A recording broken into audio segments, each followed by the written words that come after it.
এবার strait of হরমুজে Bharat তাদের নিজস্ব ওয়ারশিপ পাঠালো।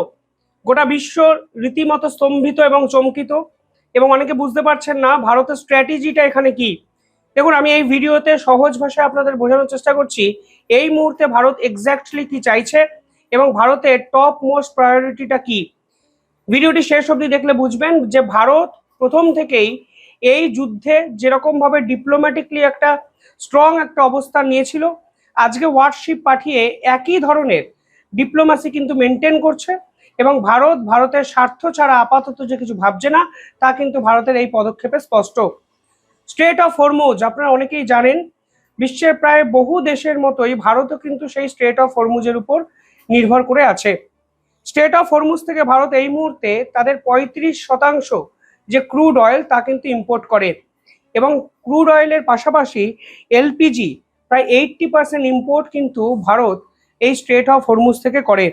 এমনকি শুধু ভারত নয়, গালফ রিজিয়ন যে আছে তার যে মেজর সাপ্লাই তা কিন্তু ভারতের জ্বালানি সংকট মেটাতে কাজ করে, এবং গালফ রিজিয়ন থেকে যত জিনিস ইম্পোর্ট ভারতবর্ষে হয় তা কিন্তু স্ট্রেট অফ হরমুজকে কাজে লাগিয়েই হয়।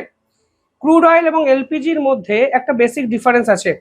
দেখুন, ক্রুড অয়েল বিশ্বের বহু দেশে পাওয়া যায়, ফলে গালফ রিজিয়ান থেকে যদি একটুখানি ক্রুড অয়েল আমরা কমও কিনি, আমরা কিন্তু বিশ্বের অন্য রাষ্ট্র থেকে ক্রুড অয়েল নিয়ে সেই সংকটজনক পরিস্থিতিটাকে মেটাতে পারি। কিন্তু এলপিজি কিংবা এলএনজি বিশ্বের সব দেশ কিন্তু উৎপন্ন করতে পারে না, কাতার পারে। ফলে গালফ কান্ট্রিগুলো এক দুটো রাষ্ট্র আরো ক্রুড অয়েলের পাশাপাশি গ্যাস উৎপন্ন করতে পারে।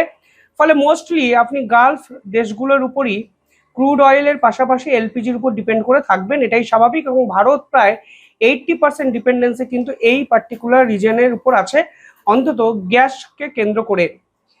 এই মুহূর্তে দাঁড়িয়ে স্ট্রেট অফ হরমুজ যেভাবে ইরান বন্ধ করে রেখেছে, তাতে ভারতও কিন্তু কিছু ক্ষেত্রে বিপাকে পড়েছে, কারণ ভারতের জাহাজকে ইরান অ্যালাউ করলেও এই অবস্থায় এমনই যুদ্ধবিধ্বস্ত পরিস্থিতি তৈরি হয়েছে যে কোন দেশের জাহাজের গায়ে মিসাইল লেগে যাচ্ছে, কোন দেশকে ইরান আটকাচ্ছে, পুরোটাই একটা কনফিউজিং একটা বিষয়, যা কিন্তু ভারতকে প্রায় কয়েক হাজার কোটি টাকার ক্ষতির সামনে কিন্তু ফেলে দিতে পারে।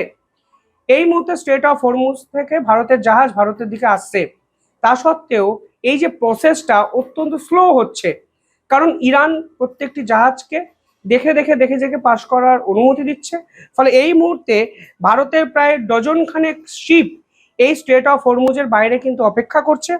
100 অফ ইন্ডিয়ান সেলার্স অর্থাৎ ভারতীয় নাবিক এই পুরো বিষয়টার মধ্যে একটা আতঙ্কজনক অবস্থায় আটকে আছে, এবং এই মুহূর্তে আমাদের কোটি কোটি টাকার এলপিজি অর্থাৎ কুকিং গ্যাস, রান্নার গ্যাস কিন্তু স্ট্রেট অফ হরমুজে আটকে আছে। সমস্ত জাহাজই হয়তো খুব সহজে পেরিয়ে আসবে, কিন্তু ইরান যেভাবে প্রসেসটাকে দেখে দেখে অর্থাৎ অত্যন্ত সিকিউরিটি সহকারে করতে চাইছে, তাতে কিন্তু ভারতও একটু বিপদে পড়তে পারে।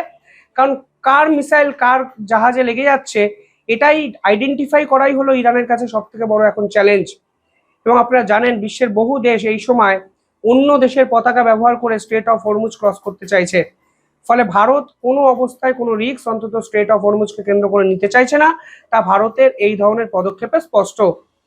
এই মুহূর্তে যদি জিওপলিটিক্যাল অ্যাসপেক্টের বাইরেও ভাবেন, তাহলে দেখবেন এই গ্যাস ওরিয়েন্টেড বিষয়ে ভারতের সমাজ ব্যবস্থায় একটা এফেক্ট কিন্তু পড়েছে। কি এফেক্ট পড়েছে? ক্রুড অয়েলের দাম বাড়তে শুরু করেছে, দুদিন পর এলপিজি সংকট, এলএনজি সংকট, এবং সেই দুই গ্যাসের দামও কিন্তু বাড়বে, তা কিন্তু পরিষ্কার হয়ে যাচ্ছে বর্তমান অবস্থাতে। ফলে ভারতের ইকোনমিক্যাল স্টেবিলিটিতে কিন্তু কড়া একটা ধাক্কা আসতে চলেছে এই পরিস্থিতি যদি আরো আগামী 2-3 দিন বজায় থাকে।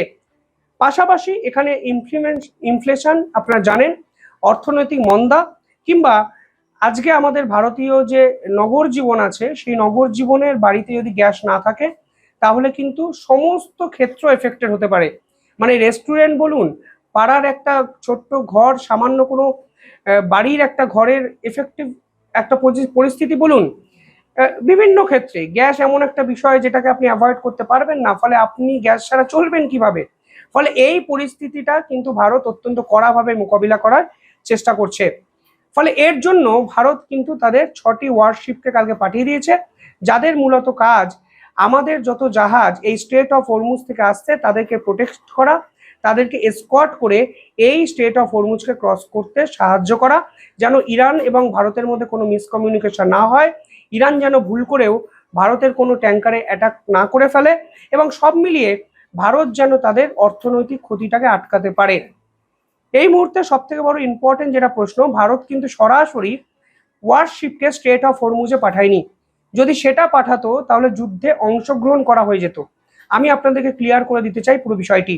ভারত যে জাহাজগুলো পাঠিয়েছে, যুদ্ধ জাহাজগুলো পাঠিয়েছে, তা কিন্তু এই মুহূর্তে স্ট্রেট অফ হরমুজের বাইরে দাঁড়িয়ে আছে গালফ অফ ওমানে। ফলে সরাসরি যুদ্ধে অংশগ্রহণ করতে ভারত চাইছে না। একই সঙ্গে ইরানকে বার্তা দিচ্ছে যে আমরা আমাদের জাহাজ নিতে এসছি ভাই, তোমরা তোমাদের মতো যুদ্ধ করো, তোমাদের পাশে আমরা আছি, তোমাদের যুদ্ধ জাহাজকে ভারতকে আশ্রয় দিয়েছি, ফলে আমাদের এই যুদ্ধ নিয়ে খুব একটা মাথা ব্যথা নেই, আমরা চাই শান্তি আসুক। এই মুহূর্তে স্ট্রেট অফ হরমুজের যে পরিস্থিতি, তাতে কিন্তু হাই রিস্ক জোন তৈরি হয়েছে, এবং বহু ক্ষেত্রে এই যে যাত্রাপথ সাসপেন্ডেড, স্থগিত হয়ে গেছে, এবং ভেসাল ফ্রিকোয়েন্সি কিন্তু অনেকটা কমে গেছে। ফলে আগে যত তাড়াতাড়ি স্ট্রেট অফ হরমুজ ক্রস করে জাহাজ আসতো, সেই জাহাজ কিন্তু এত দ্রুত গতিতে আসছে না। আপনাদের বলছি, অনেক কিছু চেকিং পদ্ধতি মেনটেন করতে হচ্ছে। ফলে সামগ্রিকভাবে global oil supply, global gas supply সম্পূর্ণ বিধ্বস্ত হয়ে গেছে। এই মুহূর্তে দাঁড়িয়ে সব থেকে বড় যে সমস্যা আসতে পারে জাহাজগুলোর ক্ষেত্রে, তাহলে ইন্স্যুরেন্স ক্রাইসিস। এই মুহূর্তে জাহাজের ইন্স্যুরেন্সের প্রিমিয়ামের দাম আকাশ ছোঁয়া। ইন্স্যুরেন্স মানেটা কি? যদি জাহাজ যাত্রাপথে কোনোভাবে ক্ষতিগ্রস্ত হয়, তাহলে ইন্স্যুরেন্স কোম্পানিগুলো ক্ষতিপূরণ বাবদ তাদেরকে রিপে করে টাকা দেয়। কিন্তু এখানে ইম্পর্টেন্ট বিষয় হলো, যদি যুদ্ধে কোনো জাহাজ ক্ষতিগ্রস্ত হয়, তাহলে কিন্তু ইন্স্যুরেন্স দেওয়ার নিয়ম নেই। ফলে এই অবস্থায় দাঁড়িয়ে যে সকল ইন্স্যুরেন্স কোম্পানি এখনো সচল আছে, তারা কিন্তু হাই প্রিমিয়াম চার্জ করছে। কালকে একটি খবরও এক্ষেত্রে দেখছিলাম ভারত প্রায় 1,000 কোটি টাকার একটা war risk fund, insurance fund কিন্তু তৈরি করেছে। এই ধরনের কোনো সমস্যার যদি মোকাবিলা করতে হয়, তাহলে এই ফান্ড তৈরি করাটা অবশ্যম্ভাবী একটি সিদ্ধান্ত ছিল, এবং ভারত কিন্তু ভারতের যে জাহাজগুলো আছে তাদের পাশে দাঁড়ানোর জন্য এই ধরনের পদক্ষেপ নিয়েছে। এই স্ট্রেট অফ হরমুজকে কাজে লাগিয়ে ভারত যে শুধু ইম্পোর্ট করছে তা নয়, ভারত কিন্তু এক্সপোর্টও করে।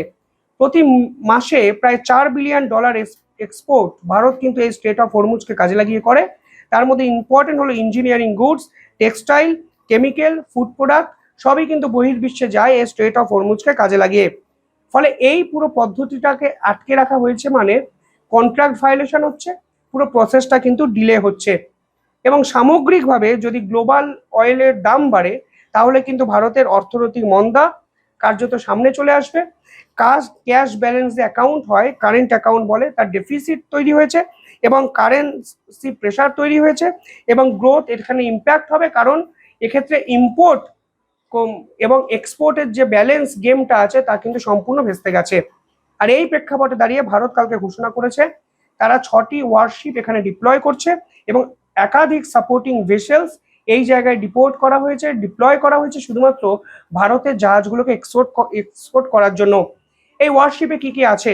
প্রথমত, মিসাইল অ্যাটাক থেকে বাঁচার জন্য এয়ার ডিফেন্স সিস্টেম আছে, অ্যান্টি সাবমেরিন কভার আছে, সার্ভেলেন্স, একাধিক ড্রোন ফেসিলিটি আছে, এবং এটি এই মুহূর্তে স্ট্রেট অফ হরমুজের বাইরে গালফ অফ ওমানে দাঁড়িয়ে আছে।